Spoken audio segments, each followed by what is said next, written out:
اعوذ باللہ من الشیطان الرجیم بسم اللہ الرحمن الرحیم رب اشرح لی صدری ویسر لی امری واحلل عقدۃ من لسانی یفقہوا قولی۔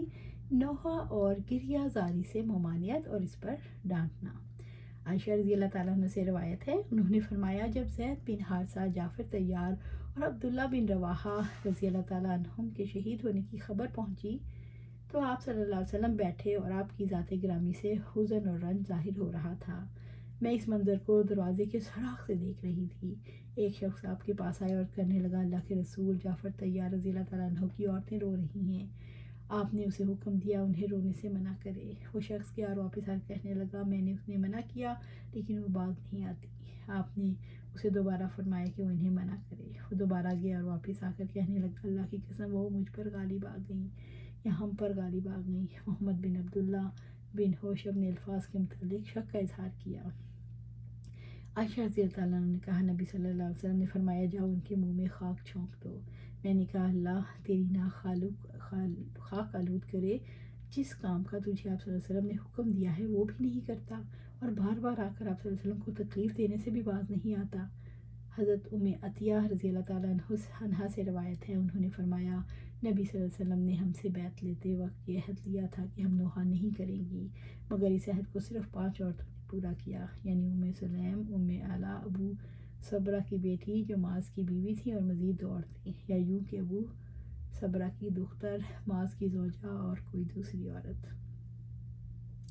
جنازہ دیکھ کر کھڑے ہونا۔ حضرت عامر بن ربیعہ رضی اللہ تعالیٰ عنہ سے روایت ہے، وہ نبی صلی اللہ علیہ وسلم سے بیان کرتے ہیں کہ آپ نے فرمایا، جب تم جنازہ دیکھو تو کھڑے ہو جاؤ تاکہ وہ تمہیں پیچھے چھوڑ جائے، حتیٰ کہ وہ تمہیں پیچھے چھوڑ جائے یا اسے زمین پر رکھ دیا جائے۔ ابتدائی دور نبوت میں جنازہ سامنے آنے پر کھڑے ہوتے تھے، پھر اس قیام کو ترک کر دیا گیا، اس لیے اب یہ قیام ضروری نہیں۔ حضرت علی رضی اللہ تعالیٰ عنہ فرماتے ہیں، آپ صلی اللہ علیہ وسلم نے ہمیں جنازے کے لیے کھڑے ہونے کا حکم دیا تھا، پھر آپ اس کے بعد بیٹھنے لگے اور ہمیں بھی بیٹھے رہنے کا حکم دیا۔ جنازے کے لیے کھڑا ہو تو کب بیٹھے؟ عامر بن ربیعہ رضی اللہ عنہ سے روایت ہے، آپ صلی اللہ علیہ وسلم سے بیان کرتے ہیں، آپ نے فرمایا، جب تم میں سے کوئی جنازہ دیکھے تو خواہ اس کے ساتھ نہ جائے مگر کھڑا ضرور ہو جائے، حتیٰ کہ وہ جنازے کو پیچھے چھوڑ جائے یا وہ جنازہ اسے پیچھے چھوڑ جائے یا پیچھے چھوڑنے سے قبل جنازہ زمین پر رکھ دیا جائے۔ جو شخص جنازے کے ساتھ ہو اسے چاہیے کہ کندھوں سے نیچے رکھے جانے سے پہلے نہ بیٹھے، اگر بیٹھ جائے تو اسے کھڑا ہونے کے لیے کہا جائے۔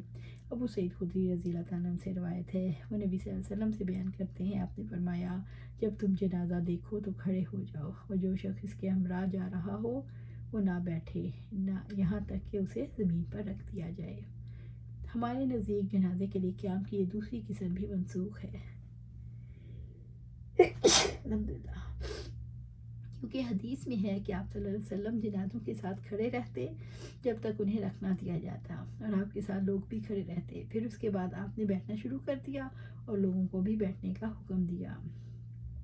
یہودی کے جنازے کے لیے کھڑا ہونا۔ حضرت جابر بن عبداللہ رضی اللہ تعالیٰ عنہ سے روایت ہے، انہوں نے فرمایا، ہمارے سامنے سے ایک جنازہ گزرا تو نبی صلی اللہ علیہ وسلم اس کے لیے کھڑے ہو گئے، ہم بھی کھڑے ہو گئے اور آپ نے عرض کیا، اللہ کے رسول، یہ تو یہودی کا جنازہ تھا۔